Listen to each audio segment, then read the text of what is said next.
नित्यानन्देश्वरसमारम्भां नित्यानन्देश्वरीमध्यमाम् अस्मदाचार्यपर्यन्तां वन्दे गुरुपरम्पराम्.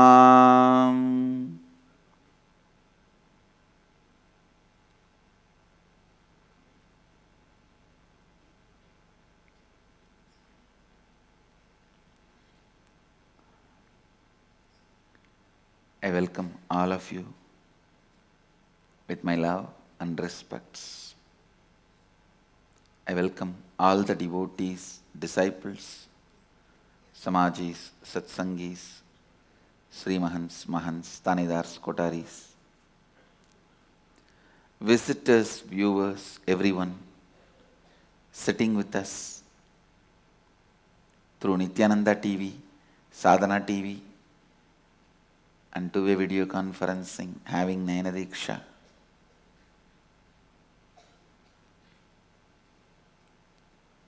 Cities sitting with us, having Nayana Diksha. London, Los Angeles, San Jose, Canberra, Australia, Varanasi, Canberra, Australia, Port Washington, New York, Melbourne, Thiruvarur, Indrani, New Jersey, Seattle, Chidambaram, Hyderabad, Guptakashi, Phoenix, Oklahoma, Los Angeles, Hollywood, Kuala Lumpur, Singapore, Houston, Washington, Wisconsin, Romania, North Dakota, Toronto, Hong Kong, Winston-Salem, Vancouver, Charlotte, North Dakota, North San Antonio, Dubai, Atlanta, and some more cities, Ponca City. I welcome all of you with my love and respects. Let's start with the first sutra of the first Upanishad. Please understand, I am following the arrangement as per the Advaitic tradition.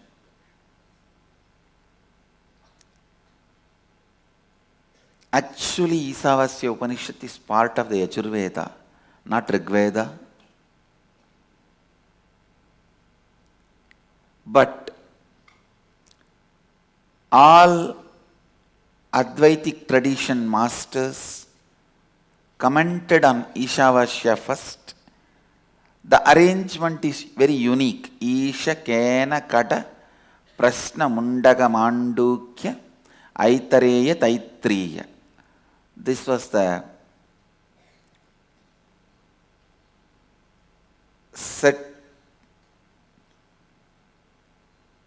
organized way followed by almost all Advaitic masters.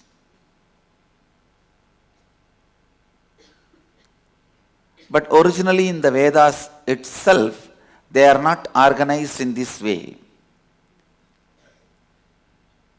Eeshaavaasyamidham Upanishad comes in Yajurveda. So they are not organized in the way it is commented by Advaitic masters. Maybe the masters felt these Upanishads support one by one your enlightenment process, so they organized it. I am following the structure organized by the Advaitic masters.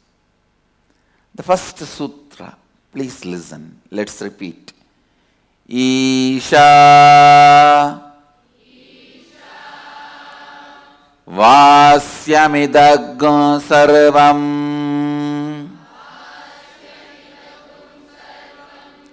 Yathkincha Jagathyaam Jagath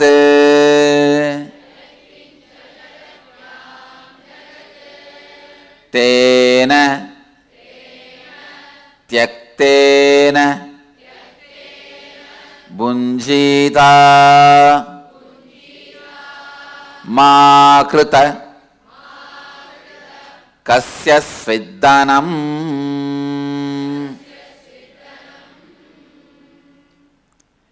In the original writing, the sutra is Jagathyaam Jagath. But if you see, when I pronounce, I will be pronouncing Jagathu. This is the way I heard from my masters. So it is called Paatta Bhedha. See the accent. Each master has his own accent. Originally I heard the Upanishads from Isakki Swami, Yogananda Puri and Vibhootananda Puri. These three. So when I heard from them, the accent with which I heard is usually revered and respected as Paatta Bhedha. And moreover, when I retain the accent, I also remember them. And it is the way of honoring the Guru. Retaining the Paatta Bhedha of Guru means the accent of Guru without questioning or trying to correct is a kind of a respect and reverence shown to the master in Vedic tradition. It is called Paatta Bhedha. Means your teacher in your area, the way he teaches, the way he chants, the way the accent is maintained, just retaining it. When I heard this same Upanishads in Ramakrishna Mission in Bengal, the pronunciation and the accent is little different. EeshOvOshyomidhom ShOrvOm Yathkincha Jagathyaam Jagathu. Because in Bengal all the A will become O. In Bengali it is never Vivekananda, it is Bibekanando. So retaining that accent is the respect given to that Guru, and it is called Paatta Bhedha in our tradition. The way I heard exactly from my masters, I am repeating, retaining the Paatta Bhedha. The way I chant Jagathu, Dhanam. All these additions are not actually available in the form of letter in the original verses. But I just wanted to retain the purity of the Paatta Bhedha. I don't feel Paatta Bhedha is anyway disturbing the originality of the verses, so I am retaining it as it is. Let's enter into the verse now. Om Eeshaavaasyamidham Sarvam Yathkincha Jagathyaam Jagath. Listen. By the consciousness enveloped must this all be, whatever moving there is in the moving world. Listen. Yesterday I was explaining two concepts. Later on I tried to ask my sannyasis how many of you understood. Anyhow, now I am explaining it again. It means you understand how many understood. Two words I introduced. inclusiveness and conclusiveness. Listen. Whenever you operate based on logic, you arrive to conclusions and move from conclusions to more conclusions. Like maths. Conclusions and science. Conclusions.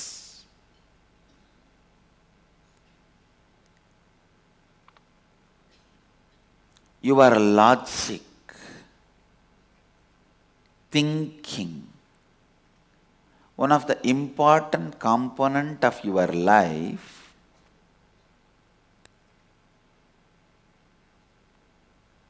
moves in the line of conclusions.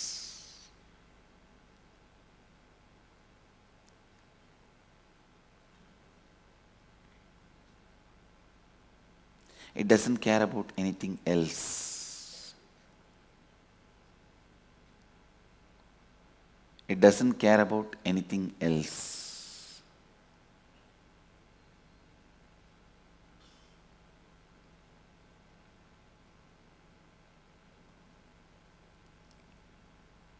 One of the biggest problem you face in this way of moving with conclusions, there are many advantages when you are moving with conclusions. If you want to reach Delhi, if you have a conclusive calculation, how many hours it will take, which road you have to drive, how many kilometers from where you are, you need a conclusive details, only then you can reach Delhi. So there are many advantages if you move in the language of logic, which is very conclusive. Unfortunately, there are some disadvantages. Even you will feel bored because the life itself is not always conclusive, and life itself is not always logically analyzable and quantifiable or reproducible. All system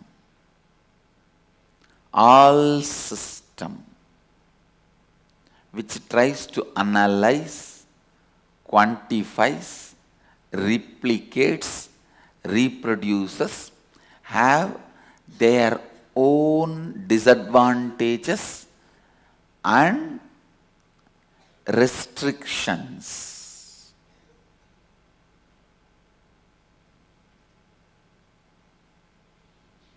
Including astrology. Please understand, which is trying to logically calculate, mathematically analyze, and try to come to conclusions about life. It can only a rough direction, can never be a conclusion. In that way, if you see, the boss will be Kanirasi, and his driver will be Kanirasi, and his sweeper will be Kanirasi. All three will be Kanirasi. How come the boss is a boss, and driver is a driver, and sweeper is a sweeper? It can only the rough directions.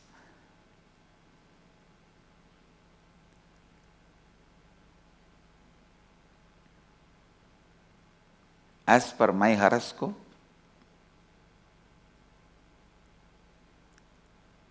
I'll never be known even to my next door person.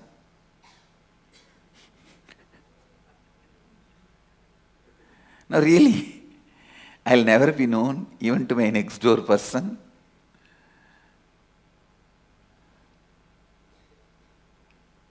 Not in the later years. It says very clearly, even in the whole life. It is only a kind of a direction. We will have to give our own understanding to it. Yes. Still, I am never known, even to the people who live around me. So these conclusions can never be the conclusions as you understand. These conclusions should be looked with the eye of inclusion of circumstantial evidences. See, if you see the circumstantial evidence,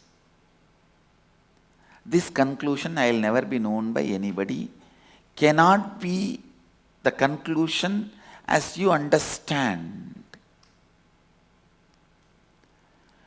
Please understand, the thinking, approaching, planning with the conclusive approach, conclusive way of thinking, many times makes you stop seeing the whole. Conclusion is one of the methodology which has some advantage and disadvantage, but not complete. Same way, the inclusiveness. The inclusiveness, these people will never be practical. Oh, everything is one and the same, life is love. If you see in depth, even they don't believe what they are talking. Maybe in some emotional high, they will utter some words. See, this inclusive group is more poets. The people who preach love. I am not against love, listen. But just like this conclusive way of thinking and living has its own disadvantage, the inclusive way of thinking and living also has its own limitations and disadvantage. See, in the language of inclusiveness, it's always vague. I want to reach Delhi, please give the way. Tell me how. These inclusive people, why do you want to reach Delhi? This itself is Delhi. Why don't you celebrate here itself? Whatever way you want to celebrate. This is Delhi, that is Delhi, Delhi is Delhi, Delhi is everywhere. Everywhere is Delhi. These inclusive people talk more like drunkards. They do not make life practical, but they have one advantage. They will never be boring or tiring. They will never be boring or tiring. They know the juice of life is in inclusion. Somewhere this inclusive emotional trend and the type should meet the conclusive thinking style and merge together. Only then that being. See, the logic head is always trying to be conclusive, conclusive, conclusive. The emotion, heart, always trying to be inclusive, inclusive, inclusive. But both have their own limitation, advantages and disadvantages. It's only the being where both meet and blossoms. Only there, ultimately, the reality is perceived, lived as reality. Understand?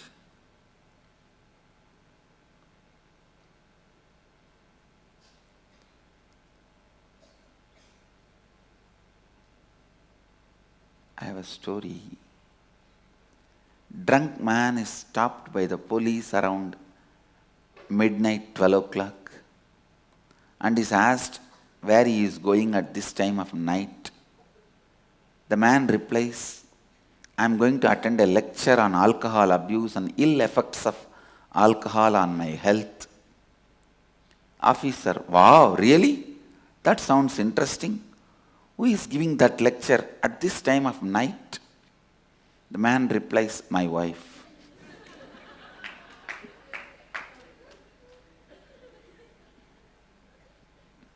Understand?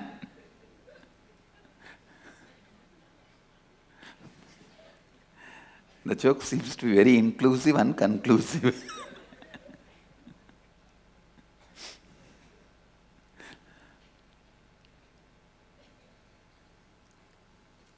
Look into your life most of the time. You are stable because of your conclusiveness. You grow because you take the risks and challenges of inclusiveness.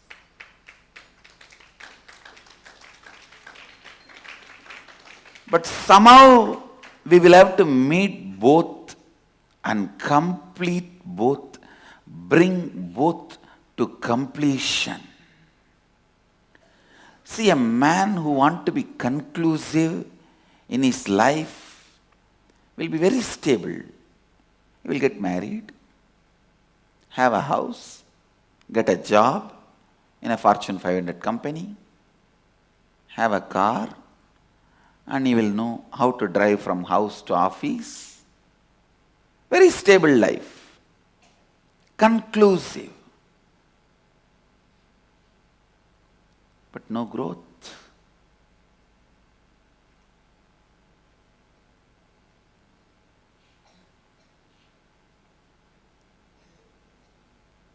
All growth, expansion happens when you operate, when you switch to the mode of inclusive. Only there you get the energy, intensity, clarity, depth to take risks. Somewhere these two should have completion in your being. That happens only when you know how the law of life functions. Understand? All the cosmic law emerges. Dharma itself emerges out of an inner space where inclusiveness and conclusiveness becomes complete. The emotion and logic becomes complete.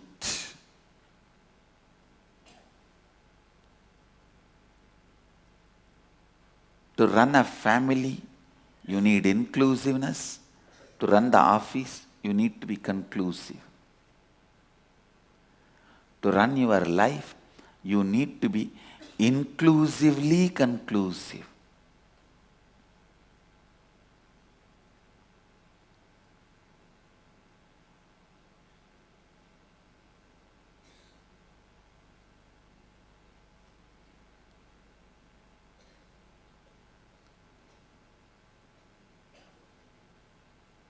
Ultimately, when you merge your logic and emotion, inclusiveness and conclusiveness, it should become inclusively conclusive or conclusively inclusive, not inconclusive.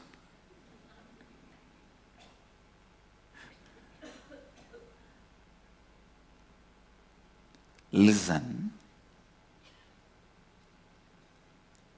This first statement, I can tell you, it is just a shock. It is so inclusive and so conclusive. That is why I am telling you, it can be applied immediately as a technique, and it will be realized as a truth any moment by you. Understand? All these great truths, sometimes they are truth but can't be applied as a technique. Sometimes they are techniques but can't be taken as a truth. When there is a gap, yesterday I explained some of the statements, like Ramana Maharshi saying, nothing will happen without His grace, only what He wants will happen. See, this is a powerful technique if you practice it honestly, with integrity. But I have seen many people exploiting it. Many of these so-called religious people, they will do all the mistake and they say, only if God wills everything happens finally by His will. One fellow came to me and he said, I am stuck in poverty, please bless me. Somehow help me to get out of this poverty. I asked him, what is the reason how this poverty happened? Oh, I have 14 kids. I asked him, you could have been little intelligent.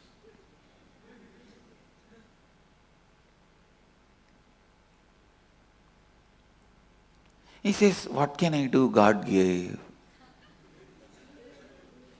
Now I just looked at him. I did not ask any further question. Now how I am looking at you guys, same way I looked at him. He understood. I did not ask him verbally, did God come and do everything? But he understood.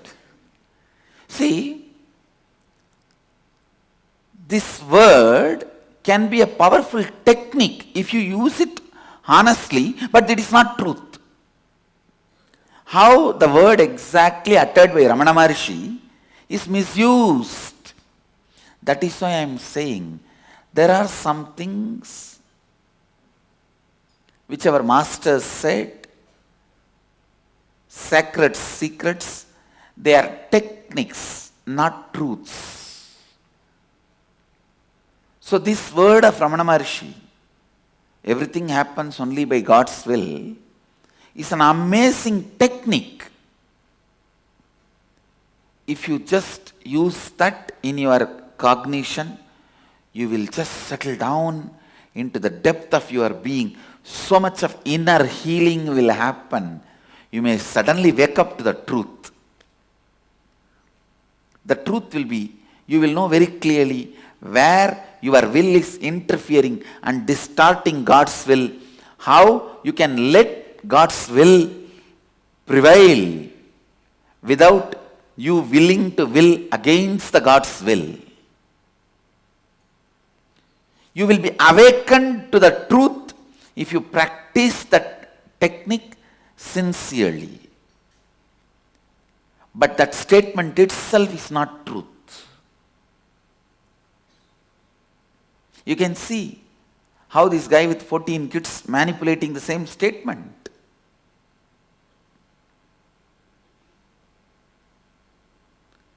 Understand?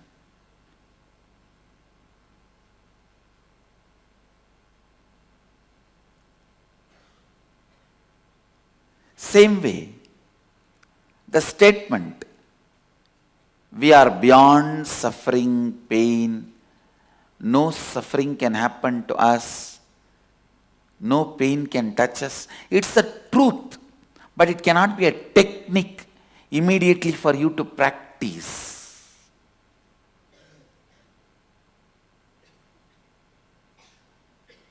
I tried.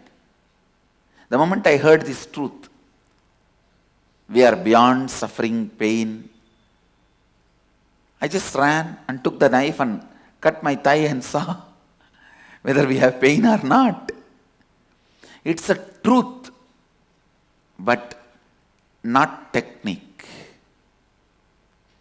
And listen, when there is a gap between truth and technique, you need the guidance of a living master and practice.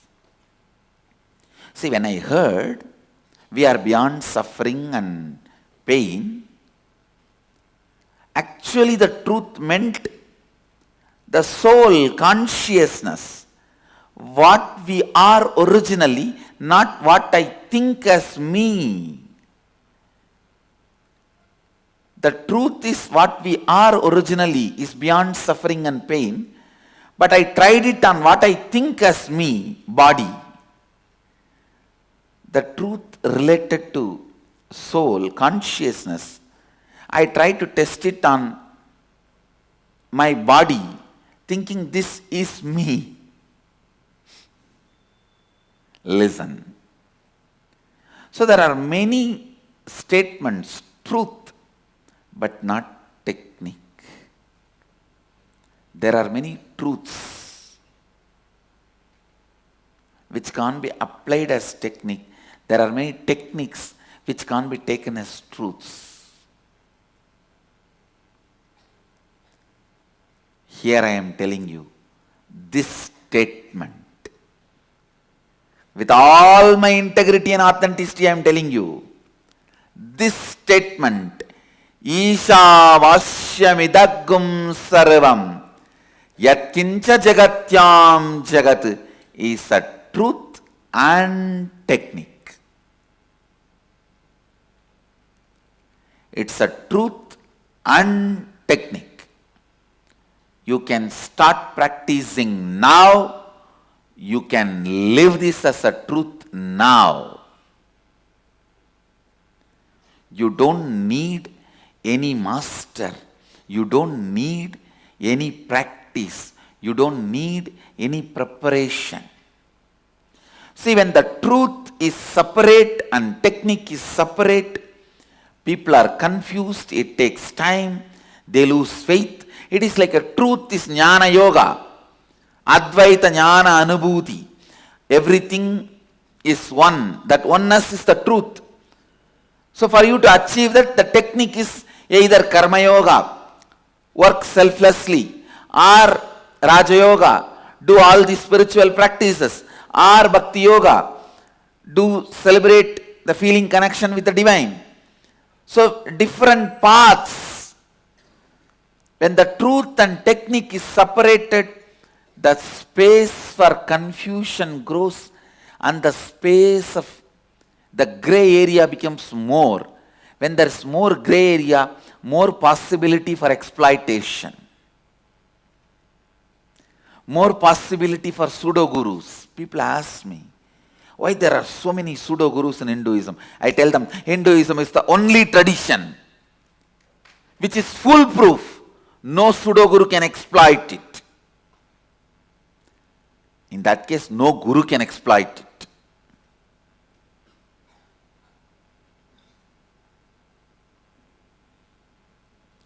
Anybody repeats the Upanishads? In the beginning, even if he was pseudo, he will learn it and he will become a right guru. The system is such. Anybody walks into it, even with the wrong purpose, comes out with a clarity, understanding, and living these truths. Listen. Basically, these great truths are not declared by people who have vested interest, exploitation interest. That is why they have not even declared their name. Authors do not have authority because they are not lending authenticity to these words. See, when an author lends authenticity to some words, he gets authority also over those words. Here, Dharma declares its existence. Dharma expresses its authority. Dharma expands its very core. Dharma is declaring its own life by its own authority. Cosmos is telling you how to live with it. Understand?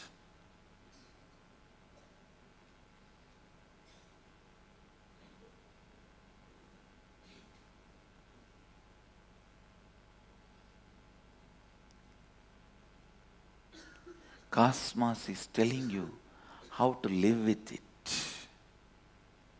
how to radiate it, how to enjoy it, how to experience it.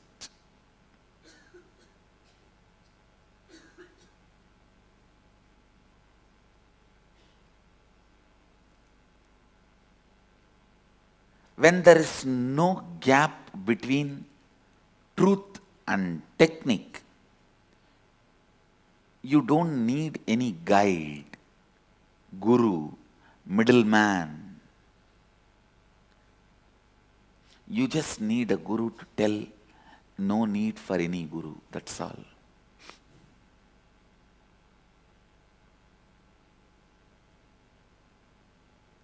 There is no gray area. Nobody can exploit. Even guru cannot change anything. He just has to repeat. One of the most foolproof, powerful system the spiritual tradition ever evolved on the planet Earth, which can never be manipulated by anybody, any pseudo-guru, because it has not left any gray area, is Vedic tradition.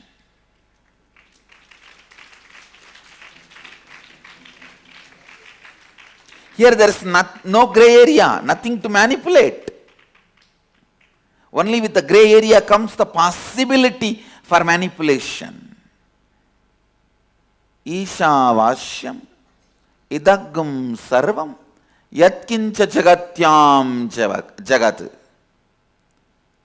Whatever is moving in the moving world is enveloped by consciousness.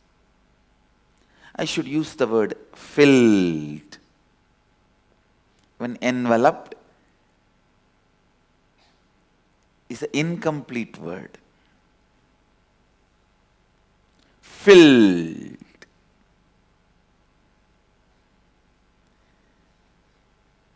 Enveloped means something which is getting enveloped is away from what is enveloped. No. Eeshaavaasyamidham Sarvam Yathkincha Jagathyaam Jagath. Listen. Yathkincha Jagathyaam Jagath. Whatever you think as moving in ever-moving world, it means moving change is your perception. and factual. Listen. Many times your perception is not factual. Your factual is not truth. Your truth is not reality. Listen. I am organizing words. Perception, fact, truth, reality.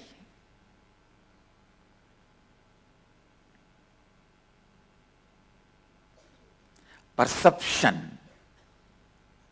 Earth is flat. Sun goes round the earth. Fact.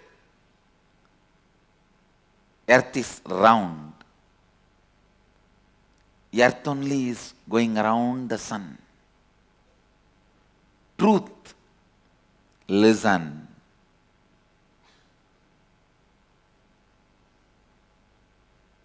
Earth is not exactly round and sun is going round the earth. Reality. How the earth looks, see it from Google map, and earth and sun both are going round each other. Understand? Perception, fact, truth, reality.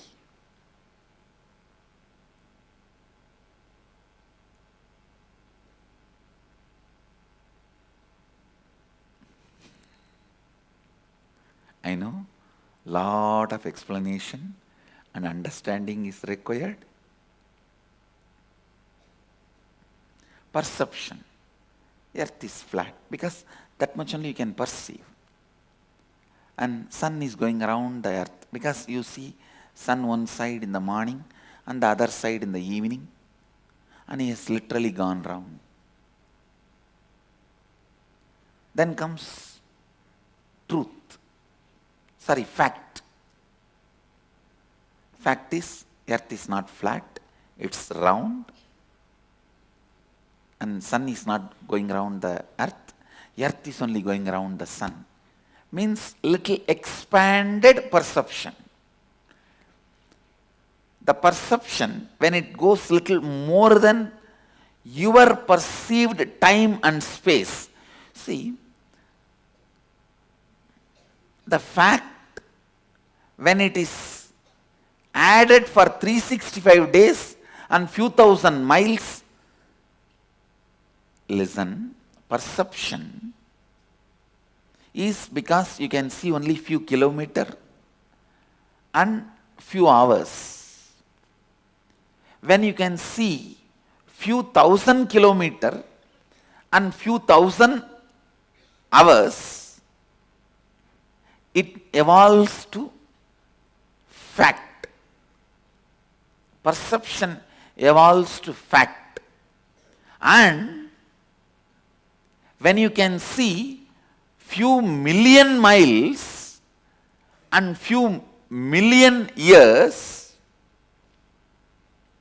then fact evolves to truth, where actually earth is not exactly round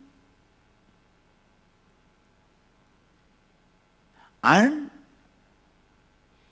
the sun is going around the earth. Please understand.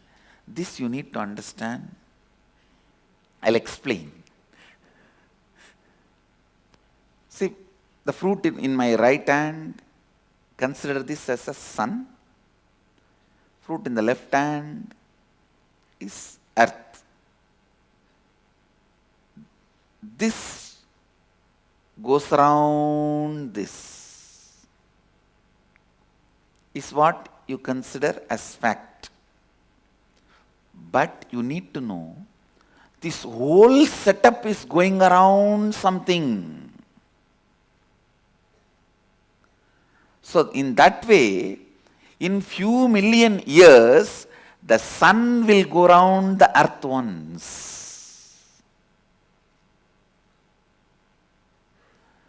Understand? Because this whole setup is going around centered on something. That is what is truth. And the reality is, if you see the few kalpas, first of all, earth's shape is neither flat nor round, and it is ever changing. How it is? Look at the Google map. And whether sun goes around the earth or earth goes around the sun, both of them are actually going around each other. That is reality. Understand, perception is with a small time and space, your senses functioning. Fact is expansion of the time and space within your perception. Actually, your perception is same, but with expanded time and space. That is fact. Truth is with the expanded time and space, your perception getting altered. Reality is your perception realizing the truth beyond time and space. Understand the definitions. Your perception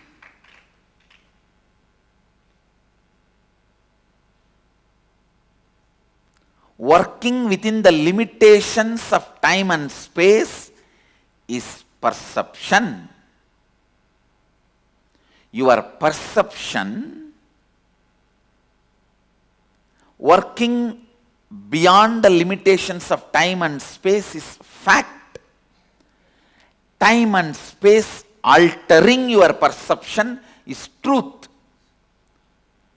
Your perception going beyond time and space is reality.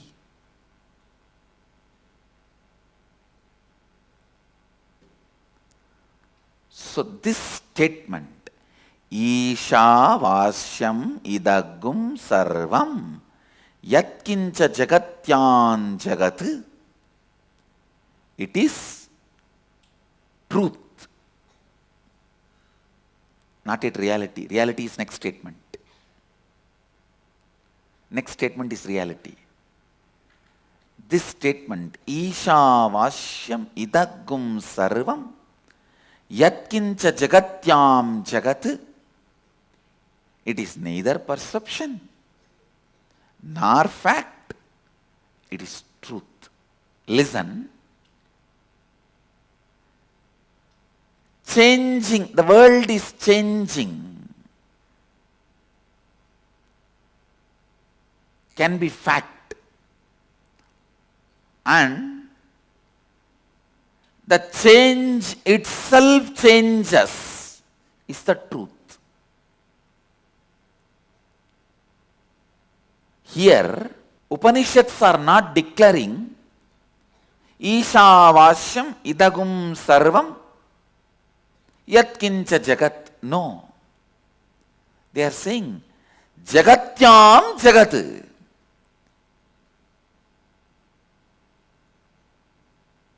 Changing, which is established in constantly changing.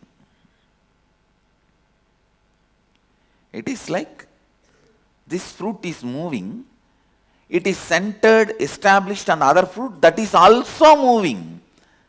This is moving in some way and this is moving in another way. So the change established in change. Jagathyaam Jagath. Understand?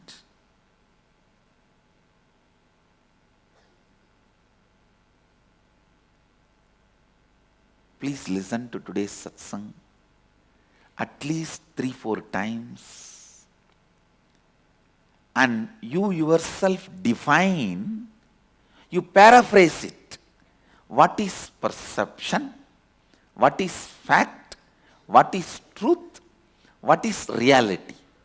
Paraphrase it and put it as your status in the Facebook. This is the homework for everyone. And debate. Today's subject for Vada Pradivada is what is fact,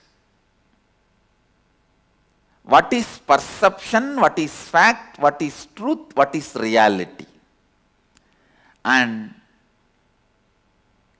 how in our life one is overlapping on the other.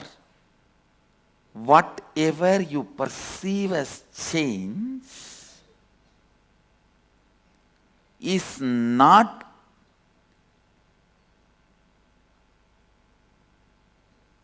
only changing, it is established on something which is changing. So actually by this statement, Upanishad declares, don't suffer because of change. The change itself is established on change.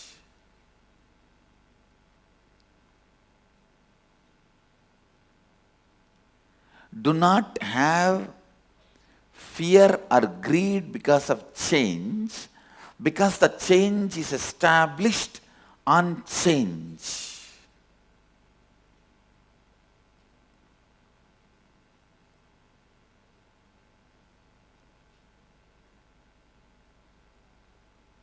It is like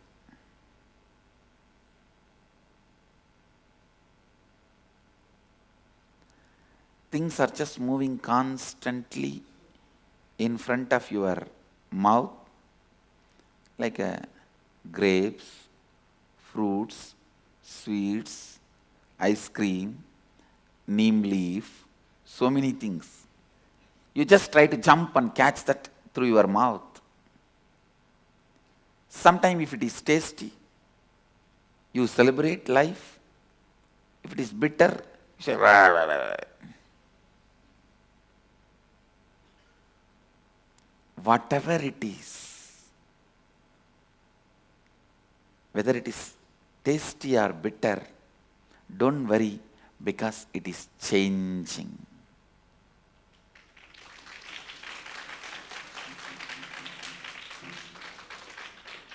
Changing itself is changing.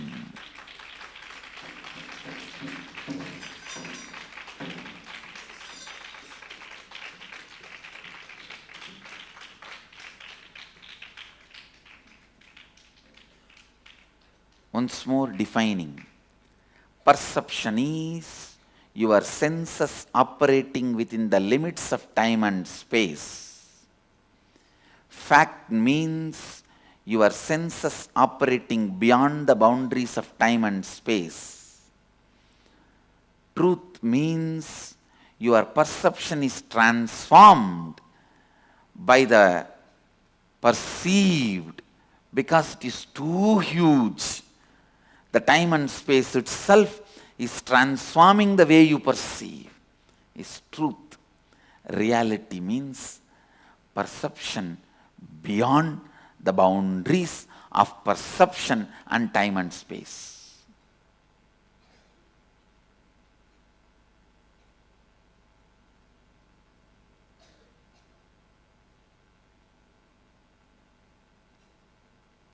Perception is boha, fact is yoga, truth is jnana, reality is vijnana. Perception is boha, senses. Perception leads always to boha, sensory pleasures. Fact leads to always yoga, trying to unite with the higher. Truth leads to jnana, enlightenment. Reality leads to vijnana, living Advaita. living it.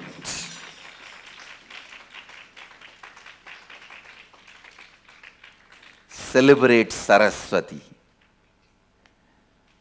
Celebrate Upanishads.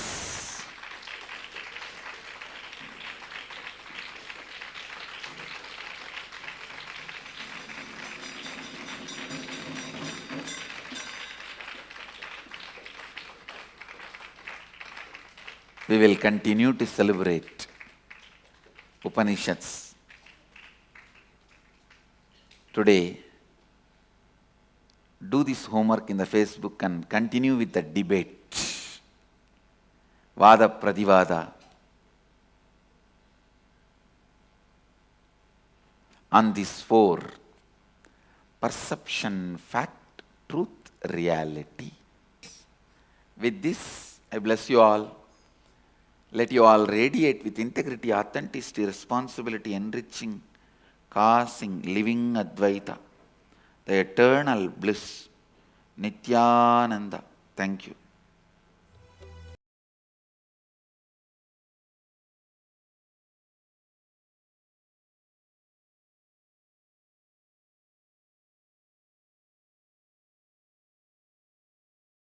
Nityananda Dhyana Peetham, Nityananda Nagar, off Mysore Road, Bidadi, Bengaluru.